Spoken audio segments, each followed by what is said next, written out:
Prime Minister Narendra Modi kindles expectations of important initiatives in the first budget of the NDA in its new term. Industrial and consumer durables are the big gainers, even as financials drag. L&T rakes in over ₹1 trillion of orders in the third quarter, overshadowing the muted margin show. The engineering major also exudes confidence in meeting its full-year guidance. The stock perks up. Tata Consumer delivers an in-line performance but intends to take price hikes in the fourth quarter and sees healthier margins ahead. This even as the expansion of its distribution stays on track, the stock gains. Prime Minister Narendra Modi says his government will follow the mantra reform, reform and transform, raising expectations from the union budget. He also highlights an inclusive approach with women empowerment being a key pillar.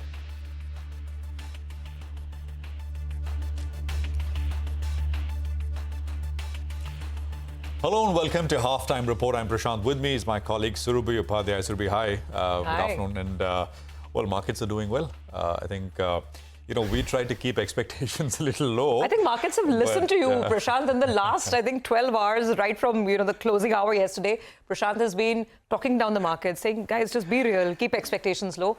And I think now it's okay. You're appreciating the master strategy. If you keep expectations low, only then can the market do well. If you raise the expectations... then you're bound to fall. So I think... but I mean, it was, of course, we'll play out those PM bites as well. And of course, coming from the Prime Minister, that does raise hopes, expectations that maybe something will happen. And essentially what will happen, I think that we'll have to kind of wait for. But just a couple of points on the market before we go any further. We are at 23,450, which means now that we're up 600 points, roughly, right? I mean, what was the low? The low was about 22,800. 22,786 to be precise, which is Tuesday's low, and today we are at 23,430. So yeah, 600 odd points from the lows already that we've seen, and many stocks, of course, have seen 20-25% kind of rallies from that lowest point. Of course, nobody buys at the low or sells at the top, but broadly we've seen a decent recovery, which has come in, and this is a far steadier looking screen that we are sort of reporting on, have been reporting on for the last 2.5 odd days or so. So that's the picture. Sectorally, I mean, just a quick look at the Nifty Bank. Banking will be, of course, it's front-facing, economy-facing. So anything which is done, in the budget in terms of spending here, there, it always, of course, banks are, it'll show up in banks. Can something specifically be done? I mean, if you think about it, over the last 12 months, 18 months, what's been the big concern for banks, right? Deposits, lack of deposits. Will the government, through the budget, one way or the other, in some way incentivize sort of deposits, bank deposits, right? I mean, can that happen? That's more direct, but of course, everything else affects banks as well. The Nifty Bank and what's happening there, it's underperforming what the Nifty is doing, but it has outperformed from the lows so far in terms of the bounce that we've seen. 49,370 on the Nifty Bank at this point in time. But, given a limited move, it's still at the day's highest point. So lots happening. So news flow coming through on Vodafone Idea as well. Surabhi. GST demand penalty on Vodafone Idea. We'll try and get you some more on that in just a bit. Plus, there are numbers flashing from Nestle. That profit number is pretty much in line with the expectations. We'll get to the rest of it as well and try and get you some more clarity on the news on this GST demand with respect to Vodafone Idea. But Prashant, I also just wanted to mention that we must keep in mind that today's rally, and actually not just today, the last couple of days, the Nifty has now moved to the top of the range. Remember, the fall really started from these levels, exactly here, 23,424 thereabouts. It was around the 20th of January, and then we had several down waves. We broke the 23,000 mark. Now we've recovered all of that. We've traveled that distance across about 11 calendar days, and we are back at that level, hoping that there's nothing fresh negative in the market. So we'll talk about that. Keep your eye on PSU stocks because there's a big wide-ranging PSU rally underway, anticipating a renewed capex push. More on the budget in just a bit, but let's move on and address some more numbers. Dodla Dairy is a company that we are tracking right now. Now, Dodla reported a good revenue growth for the quarter gone by. Gross margins were slightly compressed. To discuss this and more, we have with us Mr. Sunil Reddy, Executive Director and MD at Dodla Dairy with us. Mr. Reddy, good to have you on. Thank you for joining in. Just, for the benefit of our viewers, we're putting up the numbers. Revenue is up almost 21%. your margin has moved from about 11% to about 10.6%. That's the EBITDA margin. And profits have done really well. Profits are up 53, 54%. So let's just talk about the factors at play. How has the quarter gone by been in terms of volumes and pricing? And, why is there this slight dip at the EBITDA margin level? Thank you very much for having me on your show. Basically, what happens is we have three streams of revenue that we look at it as in Dodla. We look at Dodla Dairy India Limited, we have a Dodla Dairy Africa operation, and we have our cattle feed operation. The slight dip in the margin that came in is because we had two things that happened. One was in Africa, we have started a new plant in Kenya, which gave us a 40,000 litre volume, but didn't give us the expected margin because it was a very new operation. And also Africa had a little bit of a tougher summer where the milk prices didn't come down, which has been rectified going forward. It will also look much better. And another reason is we also had a little bit of inventory that we had sold, which was basically increase the top line, but didn't contribute much to the bottom line. But in an absolute number basis, we still grew in our profitability. So as a percentage, it came down because two streams of revenue which came in didn't have the kind of margin that we had. Therefore, it was a very small correction that happened. So that's the basic reason. And what about the India business itself? So that you explained us sort of the issues at play in some of the international markets. But the India-based business itself, how do you describe the demand environment, volumes there, and what you're seeing in terms of pricing and margins? So demand for the year gone by, because it was one of the highest price increases that the industry had taken. So a few of us did have to also look into it as number of packs increased, but volume per pack decreased in terms of, therefore a volume did come down, but inflationally the revenue went up in terms of the number that we earned as money in terms of rupees and paisa, not in terms of litre. But going forward, I think it's now stabilized. People have got used to it. And I think it will continue to maintain the growth trends that we had as earlier, of the 10% volume growths and value growth of around 15% will continue. Sorry, could you repeat that number? The value growth is 15% and volume is how much? Around 10% by volume it will grow. And this is a projection for... Sorry, this is a projection for FY25, the year as a whole? Yes, FY25 is the year. No, not this is for the FY26. FY25 will be better because we had bulk sales. We had a new plant of Kenya coming into operation. This year is showing will continue to be at those 20% growth levels. FY25 would be around the 15% and 10% in terms of... FY26 you mean? So FY26, 15% value growth and 10% volume growth. Yes. Okay, got that. Just want to understand, what is the current procurement capacity, and if you could give us an outlook on the expansion plans that are underway. So current egg procurement, we're doing around consolidated around 17 lakh litres of milk procurement per day. We have now just announced that we are going to be setting up a new plant in Maharashtra where we're spending 280 crores and building out a larger plant there, which will have a capacity of close to around 1 million litres, which is around 10 lakh litres a day. For which I think by this year end also we are looking at enhancing our already existing 2.3 lakh litres per day milk procurement to at least 4 lakh litres a day of milk procurement. So we are looking at our milk procurement moving towards the 20 lakh litre per day mark. And on an average, maybe it will be slightly lesser, but we will at least touch the peaks of 20 lakh litres a day. In the short when do you get to 20 lakh litres a day? In the short term, it should be mostly by this year end in the peak. Oh. Okay, by the end of perhaps this year itself. Got that point. Just a sense on how margins will improve. I mean, you explained some of the other issues because of which Q3 was impacted. But how do you see this resolving itself? And then you're looking at more value-added products as well. So overall, what could exit margins look like for FY25? And then as you look forward to the new fiscal, what's the outlook? So the exit margins for FY25 will remain status quo in terms of we are trying to maintain it at what we have as our existing margin levels. Because if we get any benefit of even further margins, we are trying to pass it on to the customer because we do not want the customer pricing to go way too high even to affect their consumption patterns. I think we will try to maintain these double-digit margins as we go forward, exiting in 25 and for 26 also. Okay. And in terms of key target markets, market share, expanding your distribution network, give us a bit of a geographical sense in terms of how the next, perhaps a few quarters will play out for you. So basically, this geographically, we will still be increasing our depth in areas where we are already operating for the year 25-26, because we're not looking at much of new geography. We still have a lot of blank spaces in the areas where we are operating itself, which we will be filling those and going ahead and getting those operational going. We are confident that our feed business, which is now the new plant, which has come to 30% capacity utilization, will reach its 50% capacity utilization.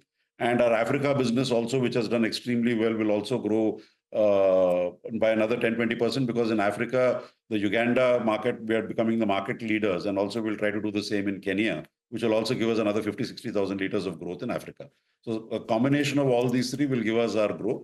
In India, I think we are looking at our Maharashtra plant coming into operation in 18 to 20 months time from now. So I think that will cater to the next year after that growth. Mostly the 27's growth will come from Maharashtra. Okay, all right, got it. We will watch out for those products as they sort of, are in the distribution channels here in the state. We, of course, are talking to you from Maharashtra itself. Thank you so much for joining in, and good to get that perspective on the business. By the way, while we were speaking to the management of Dodla Dairy, look at Nestle. Nestle's margin picture has been really loved by the market. The stock is soaring away, 6% higher, and they've done better than the estimates. And the market's absolutely saluting that. You don't get FMCG beats too easily in this environment. And this is one that has happened. Healthy growth led by a combination of pricing and volume. That's the commentary coming in from Nestle. More on this as well as we come back. But we'll have to take a quick break. More on the markets in just a bit.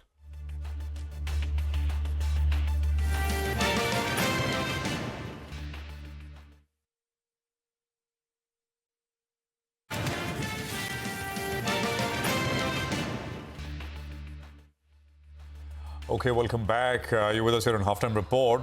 We've got, I think, the Nestle numbers which should come back up on the screen. And we'll take stock of the numbers and what they look with some analysts who are joining us as well. So what do we have? Nestle, my God, that is a big rally. I don't think we've had a large cap name like Nestle move up 7% on the back of just sort of sheer numbers. If we can have the numbers up, net profit at 700 crores, nearly 700 crores compared to, I mean, this is in line with what the expectation was. Revenues have come in at about 47, 80 crores. So this is also absolutely in line with the expectation. So what are we missing? EBITDA has come in at, again, in line, 1100 crores compared to 1085 odd crores or so.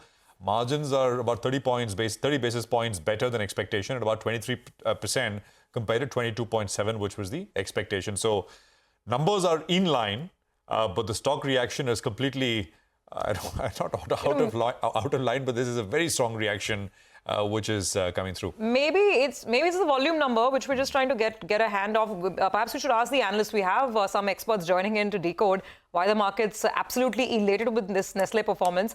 Naveen Kulkarni, Chief Investment Officer at Axis Securities, is with us. We also have Prakash Diwan joining in. Good to have you both. Naveen, do you have the volume number? What do you make of the stock reaction? So numbers broadly appear in line, but of course the expectations were very muted. Right? So stock was pretty much trading at 52-week low. So that could probably be the case, right? So inline numbers, and there's some growth that we have seen in the overall metrics. So from that perspective, I think the stock reaction has been a little faster than what we expected. No, absolutely. So, sorry, are you surprised with the stock reaction, Naveen? It's too early. I mean, it's just the initial... To some extent, I'm a bit surprised, but obviously, Nestle was beaten down quite a bit in the last couple of months, right? So from that perspective, I would say that some bit of buying coming in is not something which is very surprising. Stock is, by the way, at even now at similar levels where it was in middle of 2023. So it's been but most FMCG stocks have not really done anything for the last couple of years. Prakash Devan is with us with what he's making of the numbers. Prakash, anything sort of stands out to you? Because it's a standout reaction in the stock. No, absolutely, Prashant. The reason why the market is so excited is Nestle usually is the harbinger of change in the volume trajectory. The simple reason that their products do not go through the quarterly ups and downs in terms of competitive intensity and, which other segments could. I mean, you don't have a competitor to Maggi or to Nescafe or to Milkmaid or to so many of their product segments. So when volumes are better, EBITDA margins are better. I think the market is very excited about that change in EBITDA margins. I know it's 30 basis points, but it's the beginning of a change that could probably be more sustained. And in terms of valuation, it's available at, if I'm not mistaken, at one of the lowest, softest PE multiples in the last 12 or maybe 16 quarters. So it's definitely something where flight of capital will happen, and things could only become better. Remember, their Gujarat unit is the Sanand facility is also something which is just got commissioned. So if volumes pick up, it'll probably be perfect timing. They are producing more, but they're also selling more. So all of that kind of is what could make things look very positive from here on.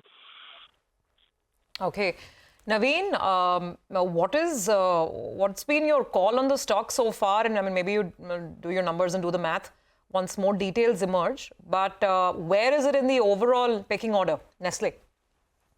So overall, from let's say pecking order perspective, Nestle over the last I would say that 3 to 4 years has been a standard company in terms of the overall FMCG pack, right? In terms of volume growth and terms of product innovations, everything put together, right? So, of course, last couple of years or 1.5 years is where the stock has not performed, but otherwise it was probably one of the better performing stocks. So we have been positive on the company. Of course, last 1.5 years, it has underperformed, but now probably it warrants a relook considering the valuations are reasonable. Maybe something is turning around. We need to look into this a little more in depth. Probably we'll be able to ascertain in a couple of days how to look at the stock again.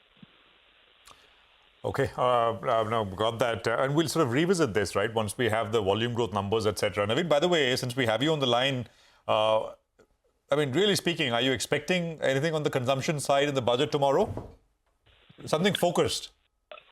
Yeah, so I think that's been the key area, right? So we have seen the state governments definitely focusing on revival of consumption. So maybe it could also flow through to the central government also that there could be some activity, whether it is tax cuts or whether it's something else, which could mean that there will be focus on reviving the whole consumption theme in India.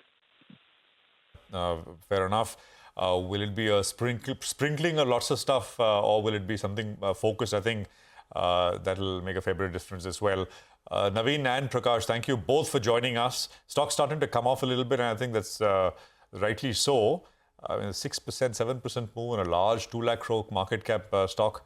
I mean, and numbers are largely in line. So that is the sort of stock for you on Nestle. Market, of course, is holding 185 points. But of course, let's start our economic survey coverage as well. Let me toss it across to my colleague Shireen in Delhi. Shireen.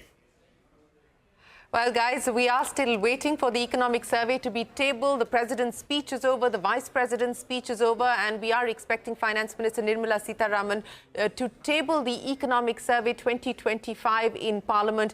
Shortly, in a few minutes from now, is when it will be tabled. It will then be made public in some time, because remember, then it has to be tabled in the Rajya Sabha as well. But here's the context of the economic survey, and actually, let's hear it from the man himself, the horse's mouth. The Chief Economic Advisor, Anantha Nageshwaran, has written an op-ed in the Mint ahead of the economic survey presentation, laying out the challenges that India will need to contend with: global uncertainty, artificial intelligence, its impact on jobs, the interest rate trajectory globally, what that could potentially mean as far as fund flows are concerned, and of course the energy transition. I think the economic advisor has kind of laid out the roadmap that the economic survey is likely to touch upon. What the solutions will be, we will have to wait to find out as the survey is presented. But I want to come back to what seems to be a theme that the Chief Economic Advisor has been highlighting now for the past several months: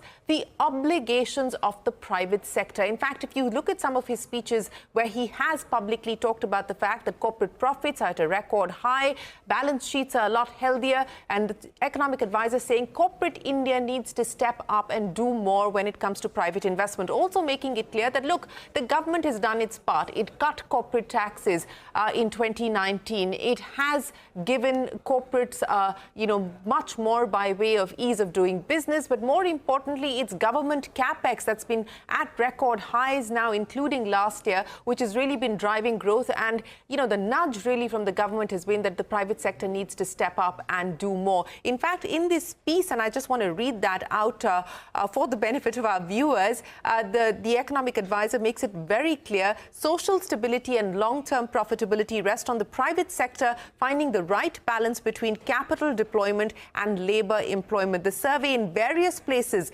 delves into the obligations of the private sector. Those are not my words. Those are the words of Anantha Nageshwaran, and that is what we could perhaps expect the economic survey to focus on. As I pointed out, this has been something that he has been pointing out for the last several months now. So what will the survey say on growth? I think the expectation is anywhere between 6.5% to 7%. That's the expectation. That's the assumption.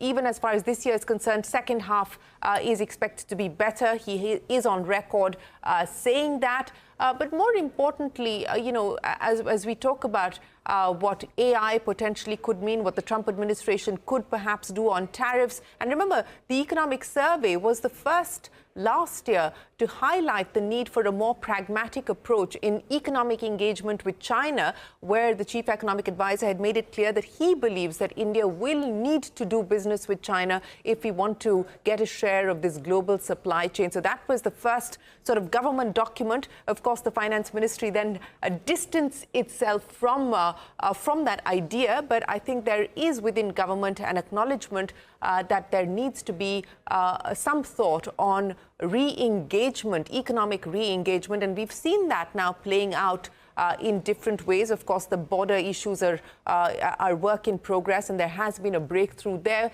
What will it mean now potentially as far as economic re-engagement is concerned? This was one of the big ticket ideas from the economic survey of 2024, but we're still waiting now for the survey to be tabled. And I think we should expect a fair degree of the survey to focus on the private sector and the onus on the private sector now to drive growth. And once again, we will, of course, have our budget editors joining us shortly. But if you watched the budget banter yesterday, this is what we've been talking about. The share of private investment is still in that 30 to 33% range. And that's where it has been for the last 3 or 4 years. It hasn't moved past that. And it hasn't moved beyond that. So the expectation of what more can be done to really unleash that cliched animal spirits is the question at this point in time. But the market certainly going into the survey and the budget strong, Prashant.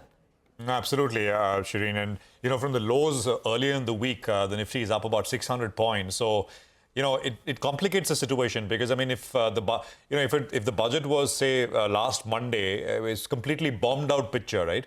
So it was looking very weak. So budget this way, that way wouldn't do any harm at the margin, right? But we've seen a bit of a recovery, nowhere close to the falls that we've seen. It's still largely a little nervous-looking market. But, of course, we've had this bounce now as we head into tomorrow's budget session. So, it's a bit more tricky in that sense in the very near term. I mean, typically, over the last, if you look at the last 10 years, actually, all the budgets of this government, I think there was only one budget. This was during the COVID time, when on the day of the budget, the market ended higher. Otherwise, the markets always ended flat to slightly lower. So, that's the history so far. And they've largely kind of focused on sort of fiscal consolidation and those kind of things. That's worked very well, of course, from a market standpoint. But the question this time, I think, because growth for the first time, I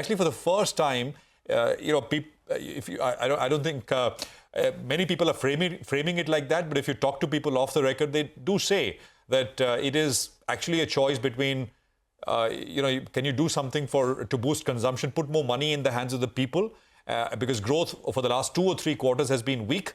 And now everybody acknowledges it, and that maybe a little bit of help is needed. And so in that context, for FY26, is it possible the government says the FRBM mandates fiscal deficit to be 4.5%? Is it possible the government says, well, okay, we won't do 4.5, we'll do 4.7. It's not that important right now, 20 basis points. The only thing is, history suggests that that's not the case. The government has focused and has stuck with what it has said it will do. It's achieved that. So I think that's the context here. By the way, the Nestle, Shireen, the numbers are coming, and third quarter volume growth is 3% compared to the expectation of between 1 and 2%.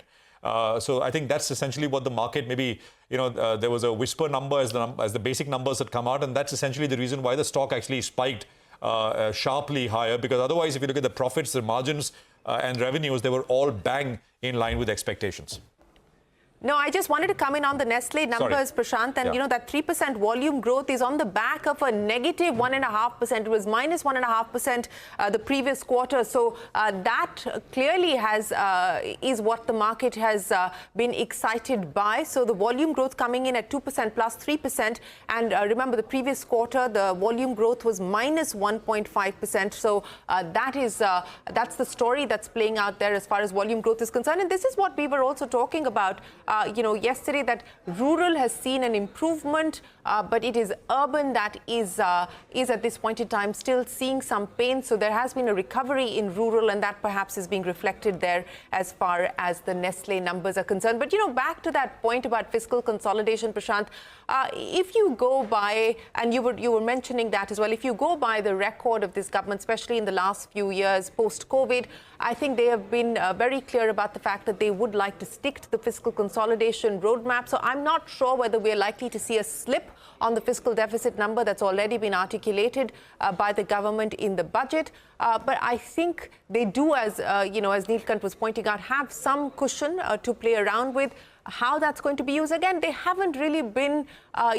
big on sort of money in the hands of the consumer, so to speak. They've been much more on driving capex and infrastructure spending. I would imagine that we're likely to see a bit more of that. But, you heard from Akhilesh Ranjan. He's the man who drafted the original tax code. And this is the budget that is likely to take the tax code and simplify it, or at least that was what the promise was last year around. And his point was that, look, there is pain in the 10 to 25 lakh bracket. Is that where we can see some relief being provided by the government? Is this going to be the budget that finally does it? Is the big question.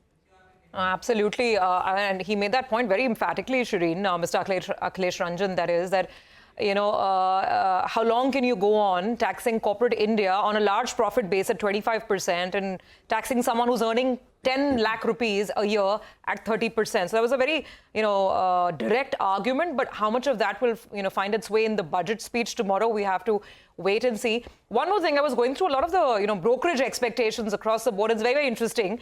Of course, most people want it all. So UBS kind of summed it up. I thought that line was quite interesting. They said the key focus of the expectations would be capex growth, focus on consumption, boosting employment, but all within a general fiscal consolidation roadmap. So we want it all, but along with fiscal consolidation. However, one note kind of stood out for me, and I just want to put that on the table as well. And that's a quote from Goldman Sachs. The point that Goldman Sachs is making is that this whole expectation of government capex almost endlessly driving growth, this might have to be tempered, this particular expectation. The rise in government capex has been running at a clip of almost 30% in the last couple of years, the past couple of budgets. GS is saying we need to sort of come down to reality of this number coming more in line with the nominal GDP growth, which would be around 10 to 12%.